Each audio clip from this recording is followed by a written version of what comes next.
fear-mongering works.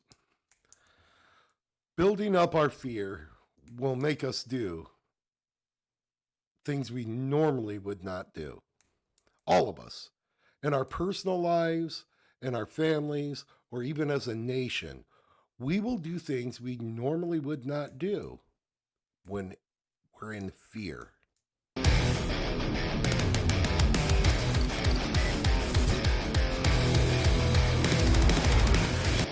Hey guys, welcome back to the podcast. We're going to do our second installment of Just Asking. If you watch our first one, it was about our greatest ally. I think we all know who that is. And it was about why can't we question anything about our greatest ally? Go back, give that a listen, and head back here. Today we're going to go into, does supporting our greatest ally really benefit the U.S., and is it a good America first and America only idea? As we go on, we're going to talk about what has our greatest ally done for us. Now, it goes back way back to 1967. The first thing they've done for us. If you look it up, you will find that, look up USS Liberty Attack. It was done in 1967, like I said. And I'll just let the video explain it. If we could pop that up. Did you know that there is only one country in the world that attacked the U.S. and never faced retaliation? A U.S. Navy ship was operating in international waters in the Mediterranean Sea, about 25 nautical miles off the coast of Egypt. Fighter jets from a neighboring country initially flew over the vessel without incident. However, a few hours later, those same aircraft began attacking the ship. The assault involved rockets, machine guns, and even torpedoes. The ship's communication equipment was destroyed, the U.S. flag was shot down, and the crew was unable to call for help. By the time the attack ended, 34 American crew members were killed, and 171 were wounded. Later, the attacking country stated that the incident was a tragic case of mistaken identity, believing the ship to be Egyptian. The U.S. government officially accepted this explanation, but many crew members believed the attack was deliberate. Despite the controversy and repeated calls for further investigation, the U.S. chose not to retaliate, making it one of the most debated incidents in U.S. diplomacy to this day. And the country that carried out the attack, it was Israel. Did you know that? You notice they took out the radio antennas, the communication center, and the flag. That gives you plausible deniability. What was going on at this time is the Egyptian-Israeli war. What I believe, and if you do me a favor, just don't go by this little short that we had. Do me a favor and look up on YouTube, Rumble, whatever platform of your choice. You look up USS Liberty Attack and listen to the men that were there on the ship when this happened in 1967. What I believe is that Israel was trying to bring us into a war that we should have had no part of, and didn't, luckily. And they attacked our ship, made it so we couldn't call out, took the flag down so they could say, well, it had no identification marks on it, which is a lie because these people know what vessels belong to who, just by the looks of them. But that's neither here nor there. They were attacked. And if you listen to like Mark Levin or what's that little twerp's name on what? No, what's it? Little Israeli supporter, Daily Wire. Ben Shapiro, there you go. If you listen to Ben Shapiro and Mark Levin, you'll realize, oh, this was just a tragic mistake. The U.S. agreed with it. Well, the reason is because it's been noted that Johnson said, I do not want to embarrass our greatest ally this bad. No, you didn't want it out because we would have had to have retaliated against our greatest ally. because the American people would have demanded it. Just like they did when Roosevelt did a trade embargo, which was an act of war and against Japan, and knew that Japan was going to attack Pearl Harbor and did nothing about it but stand down. And that got us drawn into World War II because Americans do not want to get in other people's fights normally. Even look at the history of World War One. We didn't get in. Till right at the end. World War II. No, we're not going to fight anybody else's war. Oh, but if they attack us, we'll get into it. So this isn't new. This wasn't something that only happened in 1967. We covered it up, put a band-aid on it, and greatest ally, never do this again to us. But then we get to the early 1990s. Ask yourself a question. Do wars in the area of our greatest ally benefit the United States or our greatest ally? Does it harm the United States not to be included in these wars? Or is it just because, like I've said in the past, America seems to be the bitch of our greatest ally? In the early 1990s, Desert Shield and Desert Storm, people my age and men like me will remember that very well. Benjamin Netanyahu went before the United States Congress and testified and really drew us in to a war for no reason. We got evidence of this. Go ahead. There is no question whatsoever that Saddam is seeking and is working and is advancing towards the development of nuclear weapons. No question whatsoever. The nuclear armed Saddam will place the security of our entire world at risk. And make no mistake about it, if and once Saddam has nuclear weapons, the terror network will have nuclear weapons. There is no question. No question whatsoever. You notice he said nuclear. We found no weapons of mass destruction. Fear-mongering works. Building up our fear will make us do things we normally would not do. All of us. In our personal lives, in our families, or even as a nation, we will do things we normally would not do when we're in fear. Fear, never react because of fear. Because you need to wait and assess the situation. You just don't jump into things. But guess what? We jumped right in to Desert Shield and Desert Storm, and Americans shed blood and died for that.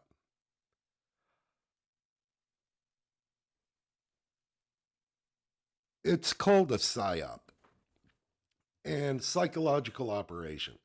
We're going to cover that, me and Joe, here shortly on our podcast, Shut Up and Think. But you need to ask yourself, has this ever happened to you? Have you ever been tricked by the government? Have you ever had a psychological operation done on you? I believe in 2020, the pandemic, maybe you have had it done to you. And maybe I've had it done to me. Fear works, folks.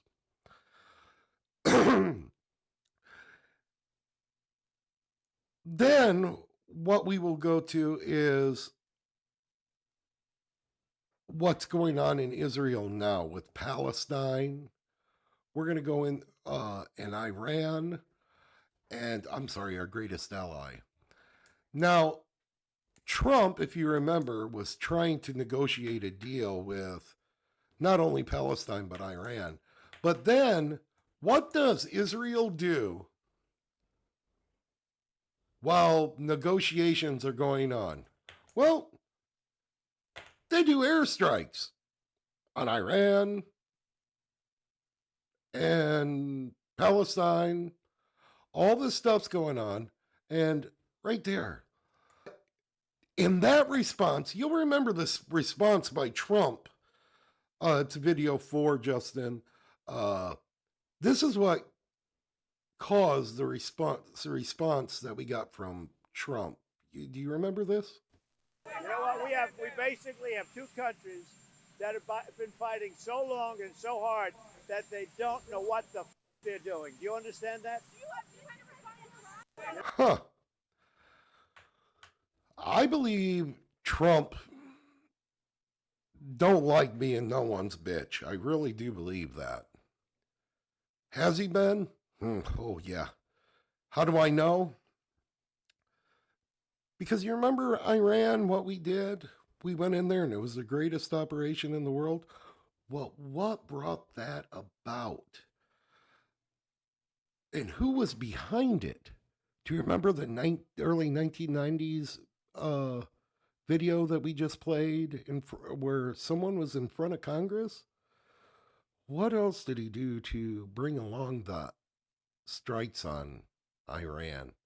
Let's see. And do we have proof of it? Oh, he lied once. We are going to reveal new and conclusive proof of the secret nuclear weapons program that Iran has been hiding for years from the international community in its secret atomic archive. Just like We're gonna show Iraq, you folks. Iran's secret nuclear files. Yeah, You they may well couldn't know type that up. Iran's leaders repeatedly deny ever pursuing nuclear weapons.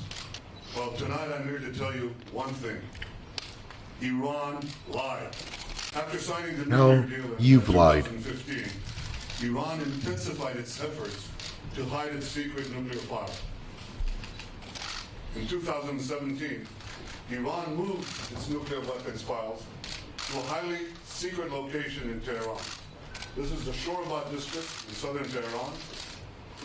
This is where they kept the atomic archive. Right Yeah. here. Few Iranians knew where it was. Very few. How many times does this man have to lie to you till you believe he's lying to you? This was an innocent-looking compound. Wow, look at that advanced building. But from the inside, it contained Iran's secret. Yeah, that has to be the inside because he told you so. Actually, they're a little bigger than this. Trustworthy man. Weeks ago, in a great Was being brought up on charges against crimes against humanity. of the material inside these vaults. And here's what we got. Whoa. 55,000 pages, Yeah. They're full. another 55,000 files on 183 CDs. Yeah, they're there, so you know it has to be real. Is an exact copy of the original Iranian material. You may want to know where. Wow. It says it. Well, I can say they're now. There it is, right there. There's your proof. It's real. Indiana drivers. Oh, wow, look at there. Go ahead and pull that down. I think we proved our point. A liar is a liar is a liar is a liar. And what happened after that? Well, the United States goes ahead and bombs where he tells them to bomb, and y'all remember that, right? The strikes. No one was killed. We just destroyed, utterly destroyed their nuclear facility underground. You guys do remember that. You can look it up. I don't have a video or anything. So here's what's interesting. We were just on a government shutdown. We were told we don't have the money to fund anything. Our soldiers weren't going to get paid. People were going to go without food. Everything was shut down, and they were willing to take that chances. But what kind of deal was struck with our greatest ally? Number 6.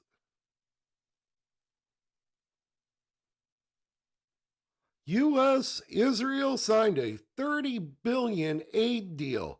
This is a military deal. That is not including the deals we do for their, or the money we give them just for their government and aid. $30 billion. Do you think our greatest ally went without their payment? Do you think our greatest ally was afraid that your tax dollars wasn't going to go to them? So what's America first? During the war on terror in their region, did that benefit us? We left Iraq. Is it where it should be right now? We left Afghanistan. Most embarrassing flee ever. And now ISIS is in control. That is their government. I'm sorry, not ISIS, but what is it? The Taliban. The Taliban is their government. Remember the incident at Abbey Gate when we were leaving, when those Marines were killed? No repercussions. Nothing happens. We give the country back to the people we were fighting. What a disgrace to our men in uniform. Who did that benefit? Did that benefit us? Or did that war benefit Israel? I'm sorry, our greatest ally. The $30 billion. Does that benefit us? Or is that America first? Is that America only? Or does that benefit our greatest ally only? What have they given us? Well, I can tell you when we were in the war on terror fighting on their ground and our young men were bleeding and dying, Israel didn't give us one Band-Aid, one bean, one bullet, one soldier, not anything. But did they give us their, people will say, well, their intelligence? And I don't mean to go off and jerk the wheel because Joe ain't here. But we're going to dive into 9/11 and who was ordered to come here and videotape.